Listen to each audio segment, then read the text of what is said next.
Hi folks, welcome to the Prepared Homestead. This is Travis. Thank you all for stopping by to watch. Well, it's a warm December 25th. It's in the low 50s, which is pretty warm for around here this time of the year. And no white stuff on the ground. It rained all night. As you can see, look at the creek. It's up quite a bit. In fact, where I've been standing, I'm standing right close to where I've been standing, but where I've been standing, yeah, it's water. It's 3 inches or so of water where I've been standing lately to make videos down here. Even the wet weather creek has water running through it. So we did get a decent bit of rain. I haven't checked. I probably should have checked before I made this video, but I didn't even think about it. So what's going on with the weather? And that's probably a question that some of you might be having. It seems to be a pretty warm winter so far. For most people, although I know that some of you have gotten some snow and some cold weather, but here throughout the middle of the United States, it's been really warm. And I thought it would be a good time to address that. Because of the day, some of you are not watching because some of you celebrate Christmas. And so I don't think that there'll be a lot of views today, but this is an important topic, so stick around. Now, we've been hearing that it's this El Nino. And I'd say that's probably the vast majority of the issue. It's a cyclical thing that we go through every so often, where we have this type of warm weather throughout parts of the winter. I also will admit that I do believe that that the weather is probably being manipulated. And at this point, it's becoming so difficult, I think, to know what is just natural cycle and what is manipulation. It's kind of almost like how it's become online with at least getting to the point where it's hard to determine what's real and what's artificial intelligence. And I think that's kind of the case when it comes to the weather. But for right now, we're experiencing pretty warm weather. In fact, I checked this morning, the temperature in Chicago is pretty close to what it is right here. And we're a lot further south from Chicago. In fact, even up to like Duluth, Minnesota, up into the border of Minnesota and Canada, in the low to mid 40s, which I'm pretty sure that's kind of unusual this time of the year up there. And I've heard reports far north, even up into Canada, that they're still not seeing much of any white stuff on the ground, very little. And so it's a warm winter so far. And I looked at the long range weather forecast the other day for my area, and there's hardly any cold weather predicted, like real cold. There was no, and I understand that long range weather is more, a guessing than it is of a science, but the long range weather through the end of March showed that there was not a single day predicted here in my area that the daytime high was below freezing or that the daytime low was below 20 degrees, which that's very, very strange. In fact, it's not uncommon around here for us to get negative double digits. So warm weather. Now, from a prepping, especially a homesteading perspective, let me address that first. If you're unfamiliar, especially if you're from the north or if you're just unfamiliar with kind of this part of the country, and it's the same with other parts of the country, when we have a warm winter like this with not a lot of real cold freezing, we're probably going to have a real mess of insects come next spring and summer. The ticks and the mosquitoes and the chiggers, they're just going to be wonderful. The very cold weather helps kind of freeze them out a little bit and keep the populations down somewhat.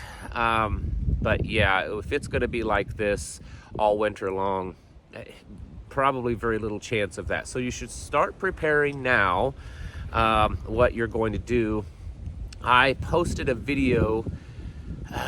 It's over on my locals page. I would have to find it though, but I have posted a video of my own personal recipe that I've created out of essential oils to combat ticks. It works pretty effective. Nothing is 100%, but it's natural, so you don't have to worry about killing your brain cell kind of thing. Anyways, on to what I really want to talk about in relation to the weather. My prediction, and I don't make a lot of predictions, but this one I'm going to go out on a limb and say this. My prediction is that this warm winter is going to be used a lot by the left to say this is what global warming is doing to us. that we've had the warmest winter on record for the last 20 years or something like that. It's going to be, it's probably going to be insane. They've been pushing this global warming thing for a very long time. And most of this Agenda 2030 Great Reset is based on that. There are certainly other things, but saving the planet, climate change, all of that's the big purpose of this Agenda 2030 plan.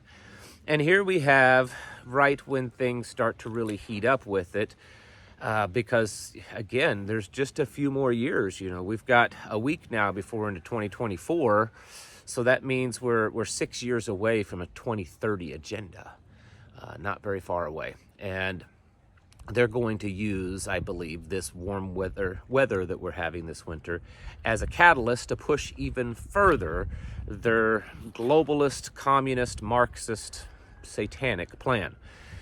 We've already seen this year where Biden's EPA has regulated ceiling fans and cook stoves and air conditioners and water heaters and all kinds of stuff. It's in fact they're wanting to regulate your ceiling fan. I don't know if you've used appliances in a while, or bought appliances in a while, new appliances, but I've heard reports from many people saying that they've bought new ceiling fans and that they hardly turn any air. They've purchased other items and they just don't work very well, and the reason is because they're throttled back. We're probably going to experience more of this climate emergency that they're pushing. May be something that a lot of us just kind of roll our eyes to. It's like, oh goodness, more of this garbage.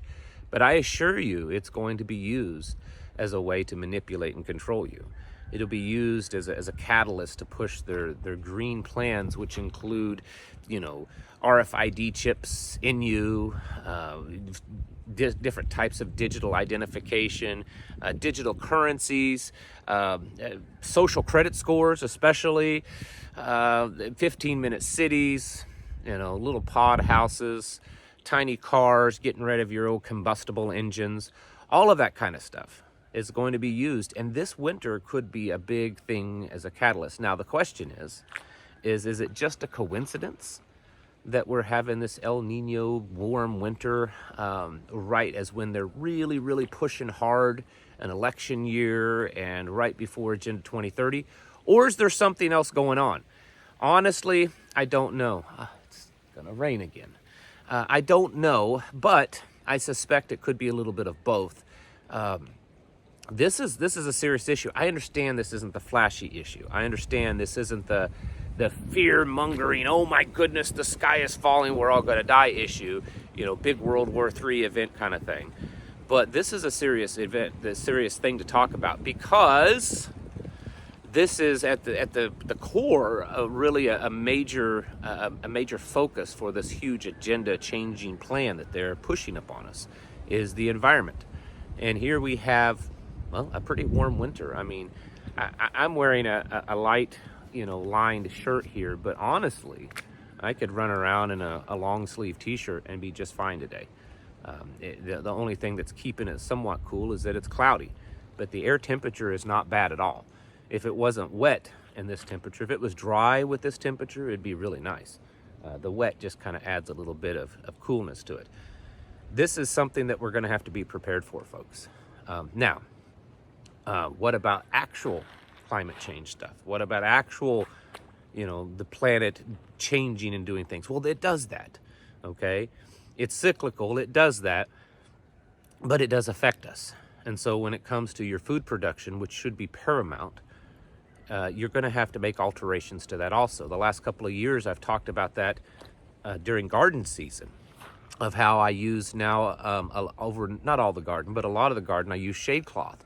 And even though I don't live in like Arizona, the desert region, which is common to find the shade cloth, I use it here because the radiation from the sun is becoming so intense that no matter how much I water my garden, it still cooks it. And I put the shade cloth up, and it makes a massive amount of difference on the production of my garden. So we're going to have to make plans and change and make alterations. Remember that, there's a lot of cool things about prepping, but then there's also important things, the things that keep us alive, and food production is one of them.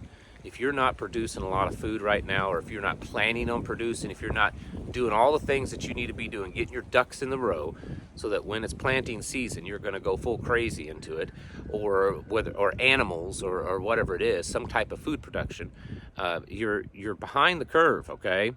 And you need to get on the ball, because I'm telling you, food production is going to become really important.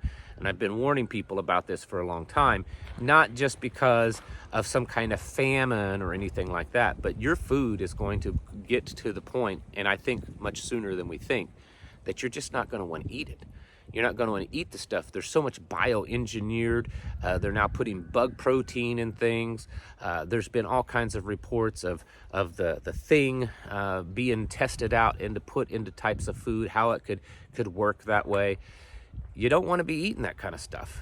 It doesn't make you healthy, and it can do a lot of other messed up things to you. So food production is a big deal, and this weather that we're having is going to affect it. You need to start planning. For those of you that live off grid, you might be enjoying the fact that it's not a bitter cold winter, and you're not having to keep that fireplaces going, and you don't have to be miserable as much outside. It's nice now, but it's going to hurt come this spring and summer when things are much warmer, if that's the case. And so you should be getting yourselves prepared for that, planning ahead with your food production, planning ahead with pest control, and then of course planning ahead with them manipulating and controlling you with all of this, global warming, climate change stuff. Folks, you need to be getting your houses in order, and this is one of the more important things, even though it's not as exciting, it's not as, captivating your attention. It's still a very important issue, and we should be planning and preparing for it. You need to be prepping mentally, physically, and spiritually. Thanks for watching, and I'll catch you in the next video.